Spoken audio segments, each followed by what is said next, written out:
My parents are different from other parents. Whenever I wanted to buy something, they would always put on a grave expression and say to me earnestly, "Lena, our family is poor. Your father and I have already struggled so much to raise you and your brother. Where would we get the money to buy you these things?" It was only later that I found out they were actually pretending to be poor, channeling all their money to my younger brother. But what they didn't know was, whenever they pretended to be poor with me, I would gain corresponding rewards, and double at that. Tuition? Lena, you know our family is poor. We really can't come up with several thousand for tuition. You'll have to find a way yourself.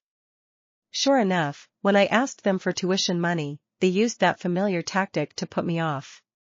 My father didn't even look up, continuing to sip his plain congee, saying with slight disdain, "Do I look like a rich man to you? You're an adult now, earn your own tuition. Back in the day, your grandparents had no money either, didn't I still manage through my own efforts?" I didn't listen to the rest. I just saw him frowning, stirring his plain congee with chopsticks, as if declaring his dissatisfaction. What he didn't know was, just the day before, I had clearly overheard them calling my brother into their bedroom. "Michael, school starts in half a month. Here's 20,000. Whatever you do, don't tell your sister. She's been kept in the dark for 18 years and still doesn't know." "Dad, what if sister asks?" "Say the same as always, that you earned it from your summer job. Your sister's wooden head won't figure it out." It was my mother's voice. I could clearly hear her saying this with a laugh. Hearing her say this, I unconsciously clenched my fists, then relaxed them, the corners of my mouth unconsciously lifting. Because this morning a mechanical voice had sounded in my ear. "When the host encounters parents pretending to be poor, you will receive double the amount in question as a reward. The double reward comes from relatives around you, please feel free to use it. Additionally, each time they pretend to be poor and achieve the target amount, a special event will be triggered." Before I could react, the voice vanished. Now, that familiar voice echoed in my ears again. "Congratulations, host, for obtaining the parents pretending poor cashback system reward, totaling 40,000 yuan. Well then, the subsequent developments were out of my control." Snapping back to reality, I looked at Michael, who was lounging on the sofa with his legs crossed, playing games, completely indifferent. "Mom and Dad didn't give you money either?" Turning to my parents, I asked knowingly, "My tuition and my brother's are both 20,000 a year.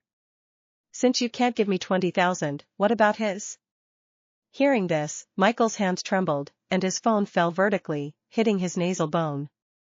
He yelped, rubbing his nose pitifully. "Sis, our family is poor, you know that. Since we were little, Mom and Dad have always treated you and me the same. If they can't give you 20,000 for tuition, where would they get the money to give me? They couldn't steal it, could they?" Out of the corner of my eye, I saw my parents lowering their heads, satisfied smiles playing at the corners of their lips. My mother cleared the table while saying to Michael, "If you don't hurry up for your part-time job this afternoon, you'll be late. Why aren't you getting ready? This child never seems anxious." Same as always, after lunch, Michael would go out for his part-time job. Over a month ago, I naively thought he had grown up and become sensible, actually taking the initiative to share the burden for our parents. Looking back now, I was overthinking. Given his current love for fun, how could he voluntarily go out for part-time work? It was just another act they put on for my benefit. "Lena, you should get ready too. Don't forget your tutoring session this afternoon." I nodded, pretending to know nothing, and returned to my room. Looking at the balance in my bank card, I pinched my thigh. It was real. Genuinely 40,000 yuan. This wasn't a dream but reality. But to play along with their act, I pretended to know nothing. After all, my previous pocket money and living expenses had also been earned through my own part-time jobs. But as I was leaving, I unexpectedly heard my mother anxiously saying, "David, how did the 40,000 yuan from my wardrobe disappear? How strange. How could money just vanish like that?" I smiled and shook my head, pretending not to hear. Because there was something more important I needed to do now. Michael, you've got money now? Where did you get 20,000 from? Who else could have given it? It's not like I stole it. Use your pig brain and think, you know who gave it. Wow, your parents are that rich? Then why did they always fake it? Michael replied leisurely, holding a wine glass. I sat at a nearby booth, pulling my cap down low, hearing everything clearly. Just as I suspected, Michael hadn't worked any part-time job this summer. Instead, he'd been taking the money to squander in bars. Even his good friends were kept in the dark, genuinely believing my parents were too poor to spare a cent. Based on my knowledge of those shady friends of his. Barring any surprises, Michael would blow through that 20,000 here tonight. Sure enough, one of the guys chimed in. Good buddy, we've always treated before. Today, you absolutely have to be the host. The other guys chimed in agreement. Seeing this, Michael braced himself, blushed, and ordered more expensive drinks. Before leaving, I texted him. Michael, I'm passing by on my way home. Want me to drop by your workplace so we can go back together? I saw him reply instantly. No need. The manager wants us to work overtime today.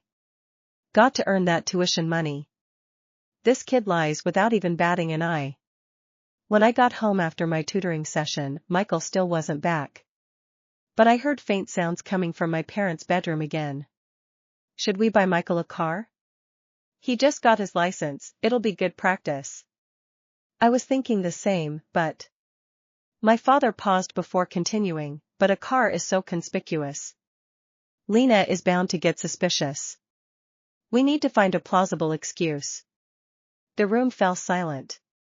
And at that moment, I was incredibly excited, because as long as they pretended to be poor in front of me one more time, then I would get double the sister reward again. So why would I be suspicious? I'd only be even happier. In our family, there was an unspoken rule. No matter what, everyone had to be present at the dinner table before eating. Looking at the clock showing 12, everyone was there except Michael. When I was about to wake him, my mother stopped me, shaking her head.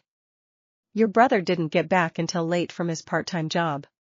Let him sleep a while longer.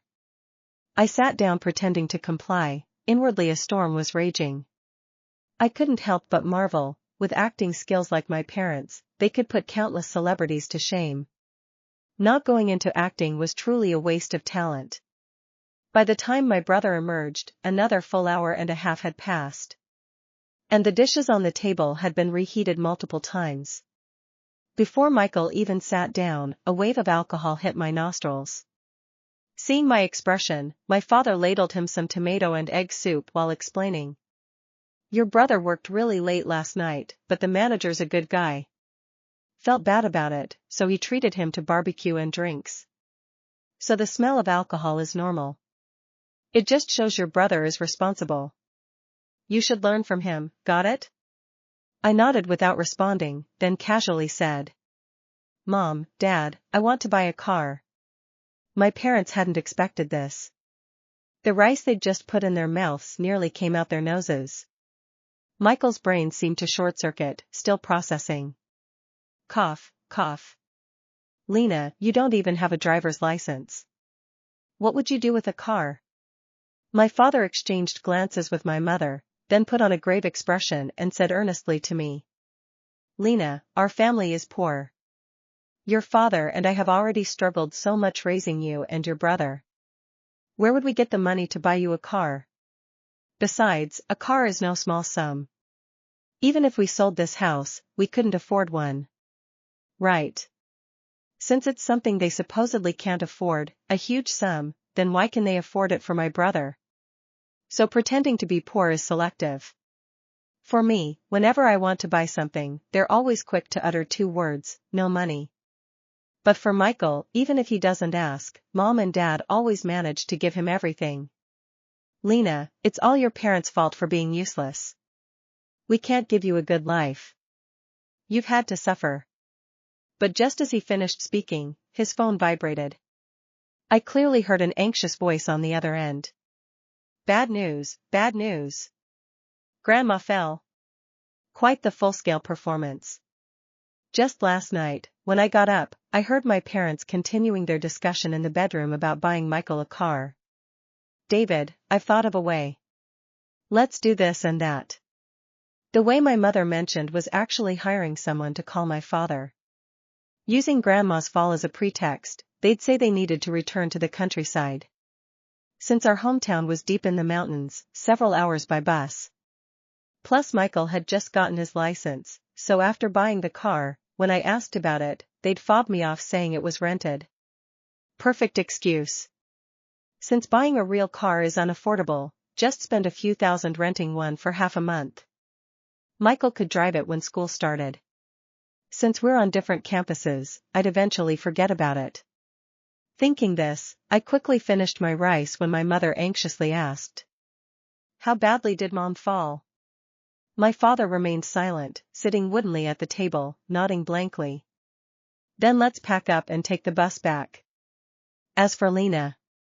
My mother's gaze fell on me, but I cut in first. "You go ahead. I have 3 tutoring sessions today. I'll take the bus back tomorrow."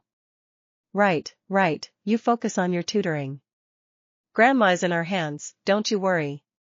Just let your brother come back with us. My mother quickly picked up the thread, pushing her bag into my arms and shoving me towards the door.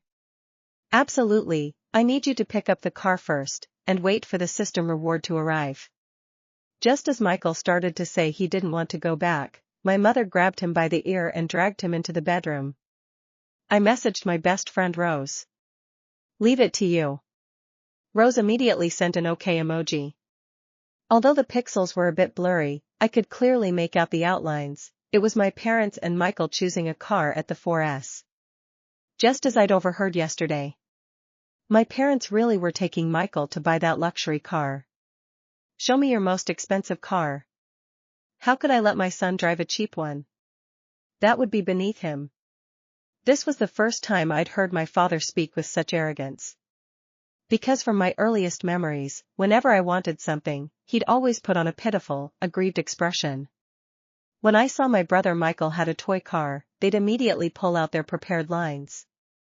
"These toys are hand-me-downs from Uncle Chen's son next door. Mom and Dad really have no money to buy them. We have to make do, Lena." Thinking back now, it's ridiculous. Because the neighbor Alexander had a daughter, not a son. Not wanting to disturb my tutoring student, I hid in the bathroom and watched the rest of the video. "This is our most expensive model, available now. Pay today and drive it away immediately." Then I watched them follow the salesperson into the conference room. The video ended there. "Take more. I'll treat you to a big meal afterward." "Lena, you know your parents are pretending to be poor?" "Of course I do. And I hope they keep pretending forever, never revealing their true colors." Seeing I hadn't replied, Rose messaged again, "How can you stand it?" "If it were me, I'd." Why wouldn't I stand it? In our family, daughters are raised poorly, sons lavishly. I think it's fine. I'm used to it. Looking at Rose's 3 question marks, I began to get excited. If things went as expected, several million would soon appear in my bank account. Congratulations host, for obtaining the Parents Pretending Poor cashback system reward. Physical luxury car X2, already converted to cash, 1.98 million yuan. Before I could even get excited, the system's mechanical voice continued in my ear. "Host, first special event triggered." When I got home, the house was pitch black. The smell of fast food hung in the air. Turning on the light, I saw the trash can filled with leftovers. The kitchen utensils were neatly arranged, exactly as they'd been this morning. It seemed they'd carefully removed the fast food containers and disposed of them in the big bin downstairs to avoid detection. "Lena, we didn't eat today. Just cook yourself some instant noodles. Renting the car cost several thousand, so you can only have the bagged noodles. Only 1 pack, don't eat more, hear me?" Looking at the note my father left on the dining table, The scene of them saying these words instantly appeared in my mind. What they didn't know was that the placemat still held some residual warmth. They probably never imagined that just as I reached the main gate, I'd seen them driving out of the community. Since childhood, it's been like this. When I wanted to eat something, they'd start their double standards. These are junk food. Can't eat them, they affect intelligence and development. Michael can eat them. Boys are strong. Girls are our precious pearls, how could they eat this junk? Looking at the note on the table, I couldn't help but snort coldly. What they didn't know was that just moments ago, double portions of takeout had arrived. Congratulations, host, for obtaining the Parents Pretending Poor cashback system reward. Physical fast food X2, please enjoy. I ate voraciously until my phone showed several unknown calls, bringing me back to reality. Lena, your grandmother fell down the stairs. Get off at the county hospital tomorrow. Before I could process this, the system smugly announced. When parents pretend to be poor, the lies they tell always come true. That's the special event triggered. So that's the special event. Things were getting more interesting. When I arrived at the county hospital by bus, it was already 1 or 2 in the afternoon. Before I even reached the ward, I heard my grandmother's plaintive, slightly reproachful voice. If you ask me, Lena should just marry Liam from the village head. He's old, sure, but he gets a 5 guaranteed pension every month. She'd never want for food or clothing.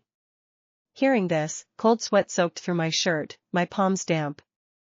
Because Liam is now past 60, still single, with no descendants. According to village elders, Liam had been married once in his youth. But he was a heavy drinker and smoker, and ended up beating his wife to death. Tragically, the child in her womb died with her. Thinking about this, I felt a wave of dread and terror. Oh, and don't give that 20,000 tuition to Lena. When the time comes, just tell her, she has to marry him whether she likes it or not. How ridiculous. This is a civilized society. Who do you think you are? You old hag, why didn't you die when you fell down the stairs yesterday? Besides, even if I can't pay tuition, there are student loans. I'm going to college whether you like it or not. Grandma, how's your leg? Nothing too serious? I asked hypocritically, handing her a peeled orange. Seeing me so attentive, she wanted to continue but swallowed her words. Just patted my hand, smiling warmly. Nothing serious, my good granddaughter. Grandma's missed you so much. As long as you can stay by Grandma's side, even if I had a terminal illness, I'd recover. Huh. My grandmother is like a toad trying to look like a horse, dreaming big. I know exactly what she's thinking. On the way back to the city, my parents looked worried. My father rubbed his temples, muttering. The stock market changes daily. Shouldn't have listened to Theodore's advice. One night away from the charts, and I lost nearly 2 million. My mother, sitting in the back, grew anxious hearing this. Losses and gains go hand in hand. Maybe it'll bounce back tonight. And what we put in there is just a drop in the bucket. As long as that money stays untouched. So our family is this wealthy. Well, I might as well take another nice cut.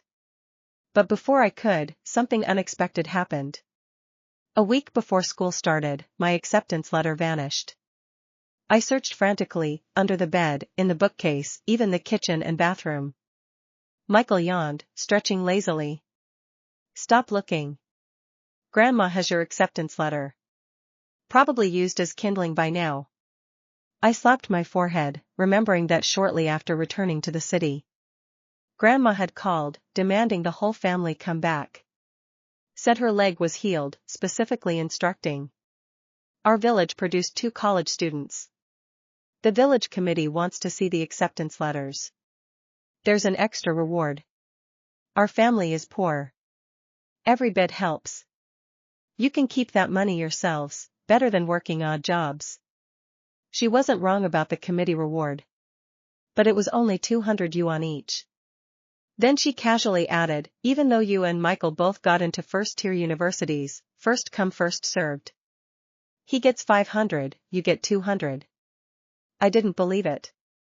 When I asked later, I learned the committee rewards were 2,000 for top-tier universities, 1,500 for first tier, 1,000 for second tier, and 500 even for vocational schools. So you can imagine, Grandma pocketed the difference. Or rather, she pocketed it and gave it all to Michael. When I was little, she was caught red-handed stealing a neighbor's chicken. Without missing a beat, she lay on the ground, playing crazy. I watched the whole scene from the crowd. Auntie next door, being neighborly, didn't make a fuss. A chicken wasn't worth much anyway, so she let Grandma off. From then on, news spread through the village about Grandma's thieving ways. And why did she steal that chicken? Because Michael said, "Grandma, I want chicken. The coop's empty. Let Grandma get you one." Now I realize, everything she said was aimed at me. Getting me to bring my acceptance letter back. So she could hide it and force me to marry Liam. But she doesn't know I have the parents pretending poor system. What can't money solve? Sure enough, just as I thought. The moment I stepped inside, Grandma followed. She took my hand, her wrinkled face bunching up like tree bark, truly eerie. "My good granddaughter, Liam really fancies you. He wants to see you again today." Liam may be old, but his heart is young, and he's still strong. His monthly 5 guarantee pension is over 1,000. Here in the mountains, we grow our own food, spend nothing. Wouldn't all his money be yours? Go meet him, and when you come back, Grandma will give you your letter. Grandma keeps her word. You're the one I love most in this family. Pa. If I weren't an adult, she might have brainwashed me into believing this. My father, holding his thermos, blowing on it with a frown. "Lena, your grandmother's right. You can't afford 20,000 tuition anyway. Better marry young, have a big strong boy for our family. That's real happiness." Michael chimed in. "Yeah, sis, just marry him. Your blessings are waiting." Even my mother, covering her mouth, said outright. "Lena, would our family harm you? A woman's virtue is lack of talent. Blame our poverty, we raised 2 college students but can't afford to send them."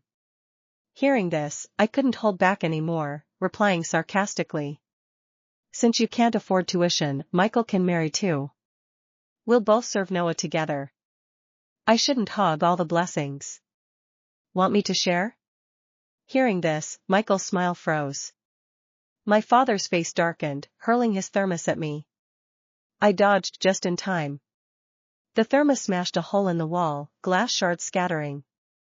Seeing their livid faces, I composed myself and offered a glimmer of hope. "Didn't say I wouldn't marry. Just one condition." "You want a new house?" "Lena, are you crazy? You know our situation. Where would we get money for a house?" Seeing their panicked looks, I remained unmoved no matter what they said. Soon, Michael grew impatient. "Dad, just buy her a house. Second hand, third hand, doesn't matter." She never specified how much. But we really have no money. These 18 years, we've eaten pickles with plain congee. Where would we get money for a new house? Besides, when you marry Noah, his mud house becomes yours.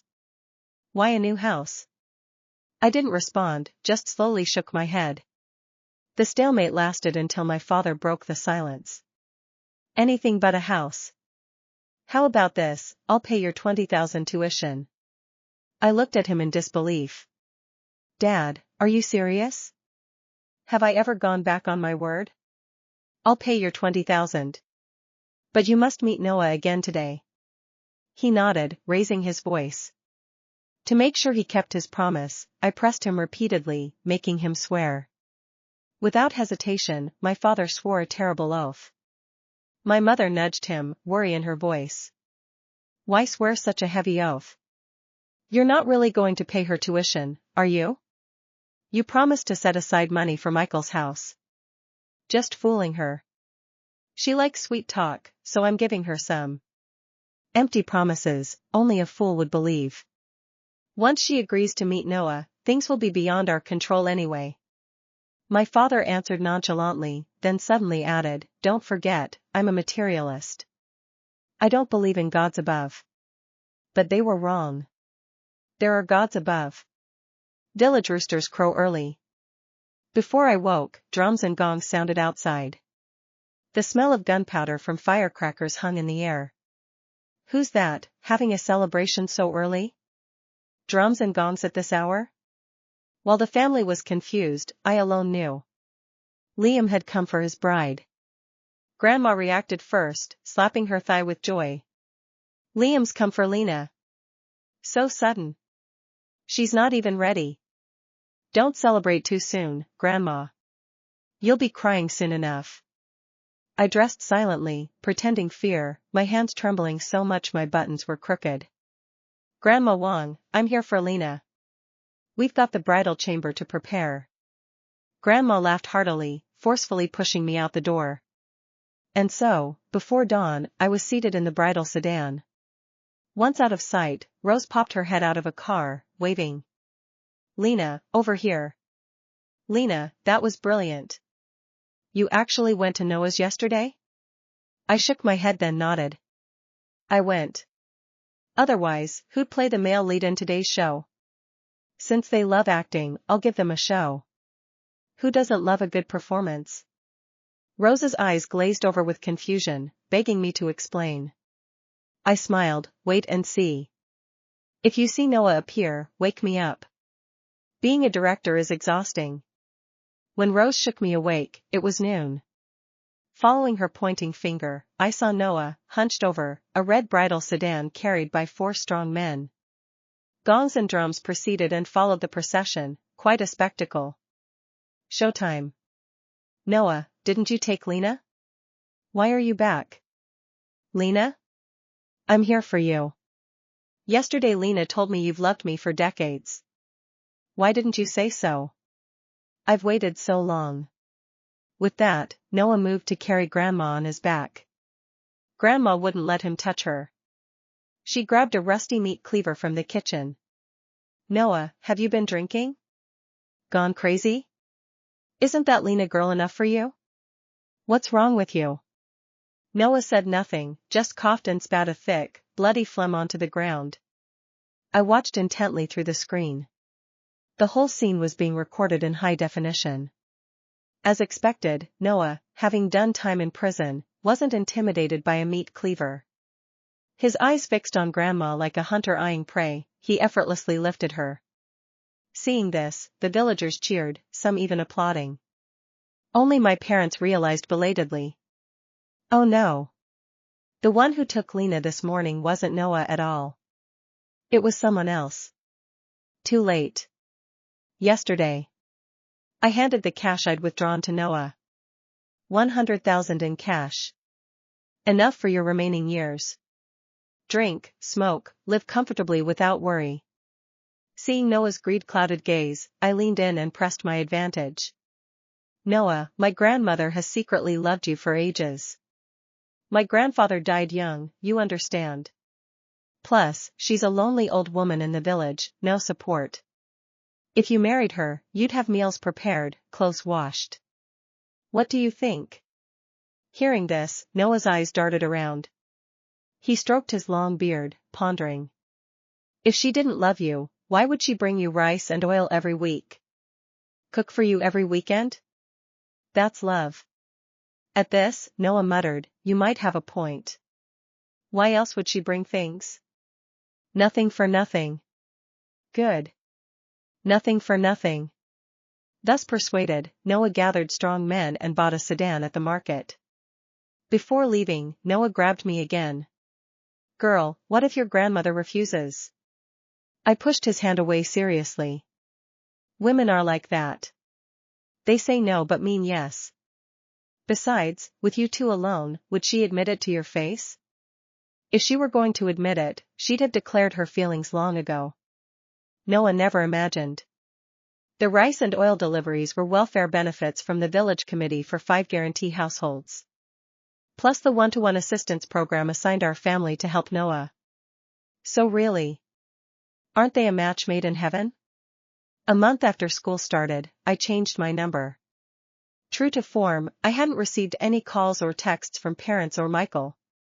Because when I returned from the countryside, my bank account held another house's worth.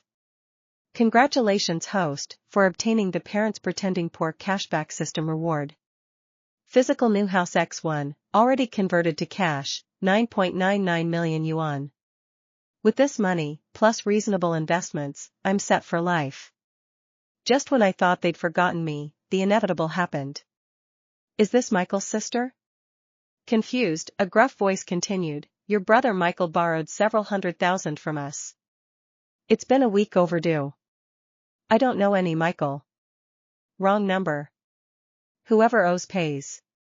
If he can't pay, talk to his parents. Then I helpfully gave them my parents' number. I knew about Michael's gambling habit. This wasn't his first loan. Because the day before school started, when I returned for something I'd forgotten, I found them still there.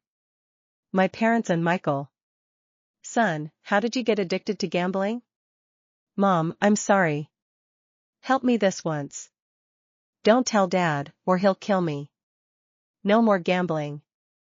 We're running out of money to cover you. Your father lost 10 million in stocks yesterday. Our reserves are thin.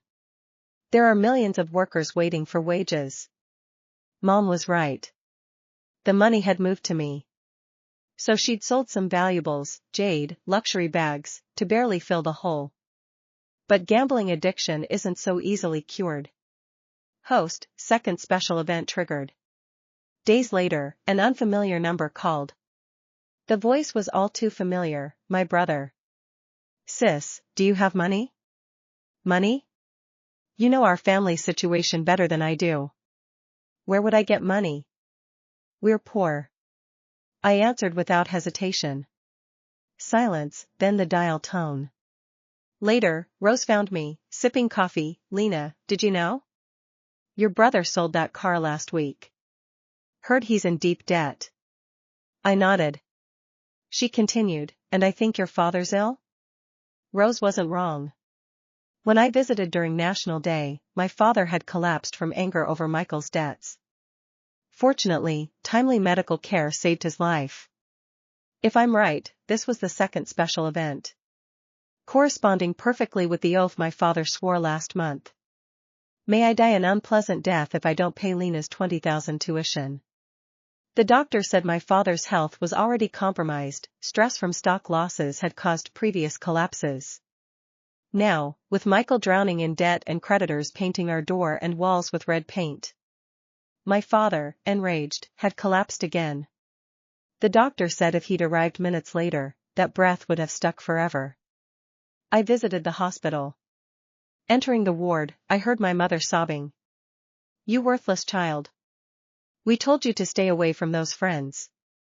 When have we ever denied you anything? Why did you get into this? Were you that short of money? As she spoke, her emotions flared, and she threw her phone at Michael. He didn't dodge. A nurse entered, restoring calm. Sis, you really have no money? What money could your sister have? Wait, Lena, I remember you saved some. Use that to cover your brother's debt, okay? Huh. Dream on. Use my money to cover his debt? Clean up your own mess. Wipe your own dirty bottom. I wanted nothing to do with it. Seeing my indifference, my mother began listing my faults. Ungrateful daughter. A useless son and now a heartless daughter. Rose, hearing this, looked at me expectantly. So they paid his debts? Yes. They sold the house they bought Michael. Mom's remaining jewelry and luxury bags went too. Barely enough to cover the debts. Poor Dad. Doctors say he'll be bedridden for life. Rose sipped her coffee. Serves them right. Pretending to be poor, cheating you. Money that should be spent eventually gets spent somewhere else. I smiled and nodded. She had a point. My father was pitiable, but not deserving of sympathy. His colleagues said the stock money was embezzled from company funds. That had to be repaid too. Hearing this, my mother collapsed on the floor, half crazed. My brother Michael, upon learning this, went gray overnight with worry. They never imagined that the money not spent on me would be spent in other ways. Oh, and how did you get your acceptance letter? You never told me. The acceptance letter? Thank Noah. He heard acceptance letters could be exchanged for money. When he was out of liquor, he stole it from Grandma's, only to find it had already been redeemed. So he kept it. Speaking of this, I couldn't help but laugh. But my poor grandmother, she suffered. The first night Noah took her, she kicked up a fuss, crying, screaming, threatening suicide. When he carried her off, no one dared intervene. Everyone knew Noah was a killer. You go along with such people, not oppose them. Grandma knew this too, so she tried soft tactics. But Noah wasn't fooled. So Noah drank during the day and had a warm wife at night. Grandma didn't dare complain, afraid of Noah's drunken rages like in his youth. When news of Michael's debts broke, he was expelled from school. With family debts crushing them, he ran, taking 40,000 yuan he'd hidden. The same money Mom had once kept in her wardrobe. But I knew he'd stolen much more. Later I heard he'd found work somewhere, finally satisfying his love for adventure. As for my mother, her fate was hard. Caring for my father David, turning him, cleaning him. She'd never done such work. Every time, she'd slap him in disgust. What a miserable life, stuck with this family. Indeed. Every lie you told pretending to be poor has come true.